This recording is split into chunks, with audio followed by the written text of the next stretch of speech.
कृष्णाय वासुदेवाय हरे परमात्मने प्रणतः क्लेशनाशाय गोविन्दाय नमो नमः। गुरुर्ब्रह्मा गुरुर्विष्णु गुरुर्देवो महेश्वरः गुरु साक्षात् परब्रह्म तस्मै श्री गुरुवे नमः। श्री अखण्डमण्डलाकारं व्याप्तनेन चराचरं तत्पदं दर्शितं येन तस्मै श्री गुरुवे नमः। श्री अखण्डमण्डलाकारं व्याप्तनेन चराचरं तत्पदं दर्शितं येन तस्मै श्री गुरुवे नमः।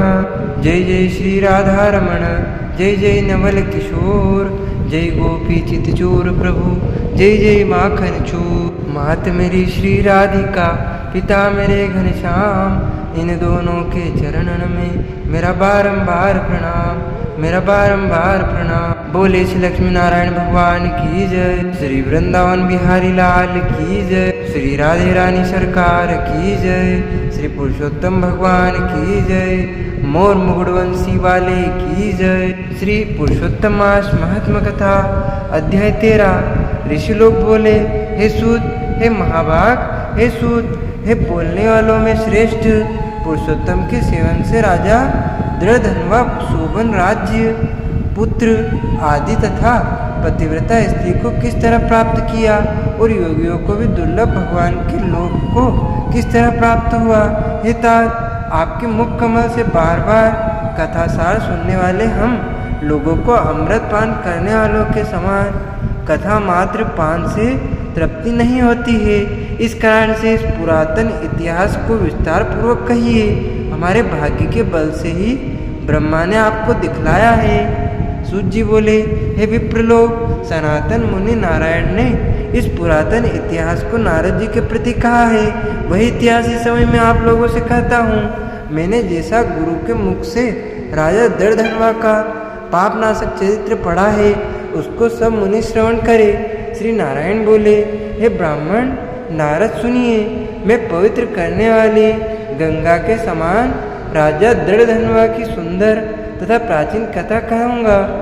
हे देश का रक्षक श्रीमान बुद्धिमान तथा सत्य पराक्रमी चित्रधर्मा नाम का राजा था। उसको दृढ़धनवा नाम से प्रसिद्ध अति तेजस्वी सब गुणों से युक्त सत्य बोलने वाला धर्मात्मा और पवित्र आचरण वाला पुत्र हुआ। कान तक लंबे नेत्र वाला, चौड़ी छाती वाला, बड़ी भुजा वाला, महातेजस्वी वह राजा दृढ़धनवा प्रशस्त गुण समूहों के साथ साथ बढ़ता गया। वह चतुर राजा दृढ़धनवा प्रसन्नता के साथ गुरु के मुख से एक बार कहने मात्र से पूर्व में पढ़े हुए के समान व्याकरण आदि 6 अंगों के साथ 4 वेदों का अध्ययन कर गुरु को दक्षिणा देकर और विधि पूर्वक उनकी पूजा कर बुद्धिमान राजा गुरु की आज्ञा से पिता चित्रधर्मा को के पुर गया। अपने नगर में वास करने वाले प्रजा वर्ग के नेत्रों को आनंदित करता हुआ जिस पुत्र को देखकर राजा चित्रधर्मा भी अत्यंत हर्ष को प्राप्त हुआ। पुत्र जवान हो, संपूर्ण धर्म को जानने वाला हो, वो प्रजा पालन में समर्थ हो, इससे बढ़कर सारशून्य इस संसार में और क्या है, अर्थात कुछ नहीं है। अब मैं 2 भुजा वाले मूली वंशी को धारण करने वाले प्रसन्न मुख वाले शांत तथा भक्तों को अभय देने वाले श्री कृष्णचंद्र की आराधना करता हूँ। जिस तरह ध्रुव, अम्बरीश, सारधाती, यायाति प्रमुख राजा और शिवी, रंतिदेव, शशबिंदु, भागीरथ, भीष्म, विदुर, दुष्यंत और भरत, पृथु, उत्तानपाद, प्रहलाद, विभीषण ये सब राजा तथा और अन्य राजा लोग भी अनेक लोगों को त्याग कर इस अनित्य शरीर से पुरुषोत्तम भगवान की आराधना कर नित्य सदा रहने वाले विष्णु पद को चले गए।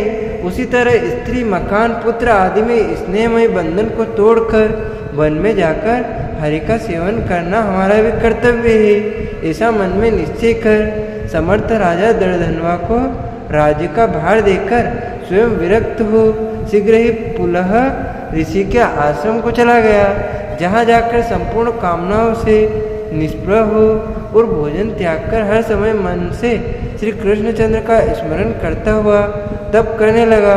कुछ समय तक तप करके वह राजा चित्रवर्मा हरि भगवान के परम धाम को चला गया। राजा दर्दनवा ने भी अपने पिता की वैष्णवी गति को सुना।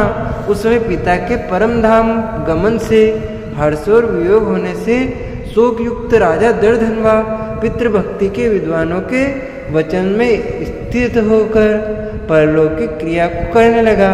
नीति शास्त्र में विशारद चतुर राजा दर्दनवा अत्यंत शोभित पवित्र पुष्करावर्तक नगर में राज्य करने लगा। अच्छे स्वभाव वाली विदर्भराज की कन्या उसकी स्त्री गुण सुंदरी नाम की थी। पृथ्वी पर रूप में उसके समान दूसरी स्त्री नहीं थी। उस गुण सुंदरी ने सुंदर चतुर शुभ आचरण वाले 4 पुत्रों को उत्पन्न किया और संपूर्ण लक्षणों से युक्त चारुमती नामक कन्या को उत्पन्न किया। चित्रवाक, चित्रवाहा, मणिमान और चित्रकुंडल नाम वाले वे सब बड़े मानी सुर अपने अपने नाम से पृथक विख्यात होने लगे। राजा दृढ़धनवा सर्वगुणी प्रसिद्ध शांत दांत दृढ़ प्रतिज्ञ रूपवान गुणवान वीर श्रीमान स्वभाव से सुंदर 4 वेद और व्याकरण आदि 6 अंगों को जानने वाला वाग्मी वाक् चतुर धनुर्विद्या में निपुण अरिषड वर्ग काम क्रोध लोभ मोह मद और मत्सर्य को जीतने वाला और शत्रु समुदाय का नाश करने वाला क्षमा में पृथ्वी के समान गंभीरता में समुद्र के समान ममता यानी समव्यवहार में पितामह ब्रह्मा के समान प्रसन्नता में शंकर के समान एक पत्नी व्रत एक ही स्त्री से विवाह करने का व्रत को करने वाले दूसरे रामचंद्र के समान अत्यंत उग्र पराक्रमशाली दूसरे कार्तिवीर्य सहस्त्रार्जुन के समान था। नारायण बोले, एक समय रात्रि में शयन किए हुए उस राजा दृढ़धनवा को चिंता हुई कि अहो यह वैभव यानी कि जो संपत्ति है किस महान पुण्य के कारण हमें प्राप्त हुई है। ना तो मैंने तप किया, ना तो दान किया, ना तो कहीं पर कुछ हवन नहीं किया। मैं इस भाग्योदय का कारण किससे पूछूं। इस प्रकार चिंता करते ही राजा दर्दनवा की रात्रि बीत गई। प्रातःकाल ब्रह्म मुहूर्त में उठकर विधि पूर्वक स्नान कर उदय को प्राप्त सूर्य नारायण का उपस्थान कर भगवान की कला की पूजा कर अर्थात देव मंदिरों में जाकर देवता का पूजन कर ब्राह्मणों को दान देकर तथा नमस्कार करके घोड़े पर सवार हो गया। उसके बाद शिकार खेलने की इच्छा से शीघ्र वन को गया। वहाँ पर बहुत से मृग वाराह यानी कि सुअर सिंह और गव्यों यानी कि चावरी गाय का शिकार किया। उसी समय राजा दर्दनवा के बाण से घायल होकर कोई मृग बाण सहित शीघ्र एक वन से दूसरे वन को चला गया। रुधिर गिरे हुए मार्ग से राजा की मृग के पीछे गया, परंतु मृग कहीं झाड़ी में छिप गया और राजा उस वन में उसे खोजता ही रह गया। पिपासा यानी कि प्यास से व्याकुल उस राजा ने समुद्र के समान एक तालाब को देखा। वहाँ जल्दी से जाकर और पानी पीकर तीर यानी किनारे चलकर आया। वहाँ घनी छाया वाले एक विशाल वट वृक्ष को देखा। उस वृक्ष की जटा से घोड़े को बांध कर राजा नहीं बैठ गया, वहीं बैठ गया। उसी समय वहाँ पर कोई एक परम सुंदर सुग्गा राजा को मोहित करने वाली तुलना रहित मनुष्य वाणी को बोलता हुआ आया। केवल राजा को बैठे देख उसको संबोधित करता हुआ एक ही श्लोक को बार बार पढ़ने लगा कि इस पृथ्वी पर विद्यमान अतुल सुख को देखकर तो तत्व यानी आत्मा का चिंतन नहीं करता है तो इस संसार के पार को कैसे जाएगा। बार बार इस श्लोक को राजा दर्दनवा के सामने पढ़ने लगा। राजा उसके वचन को सुनकर प्रसन्न हुआ और उस पर मोहित हो गया कि इस सुख पक्षी ने दुख से जानने योग्य सार भरे हुए नारियल फल के समान अगम्य एक ही श्लोक को बार बार पढ़ते हुए क्या कहा।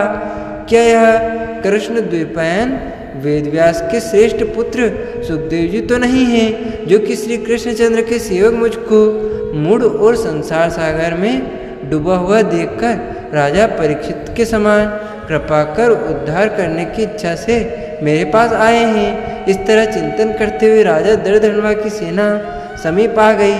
सुख पक्षी राजा को उपदेश देकर स्वयं अंतर्ध्यान यानी कि अलक्षित हो गया। उस सुख पक्षी के वचन को स्मरण करता हुआ राजा अपने पूर्व में आकर बुलाने पर भी नहीं बोलता है और निद्रा रहित हो उसने भोजन को भी त्याग दिया था। तब एकांत में उसकी रानी ने आकर राजा से पूछा। गुण सुंदरी बोली, हे पुरुषों में श्रेष्ठ, यह मन में मलिनता क्यों हुई? हे भोपाल, पृथ्वी के रक्षक, उठिए उठिए, भोगों को भोगिए और वचन बोलिए। देवताओं से भी दुख से जानने योग्य उस सुख पक्षी के सत्य वचन का स्मरण करता हुआ रानी गुण सुंदरी से प्रार्थना करने पर भी राजा दर्दनवा कुछ नहीं बोला। पति के दुख से अत्यंत पीड़ित वह रानी भी दीर्घ श्वास लेकर अपने स्वामी की चिंता के उत्कट कारण को नहीं जान सकी। इस प्रकार चिंता में मग्न राजा का कितना ही समय बीत गया, परंतु संदेह सागर में से पार करने वाला कोई भी कारण वह देख नहीं सका। नारद जी बोले, हे मुने, इस तरह चिंता को करते हुए पृथ्वीपति राजा दर्दनवा का क्या हुआ सो आप कहें, क्योंकि हे मुने, निर्मल वैष्णव चरित्र थोड़ा भी यदि सुन लिया जाए तो पापों को नाश हो जाता है। इति श्री ब्रह्म नारद पुराणे पुरुषोत्तम मास महात्म्ये त्रयोदशो अध्याय पूर्ण।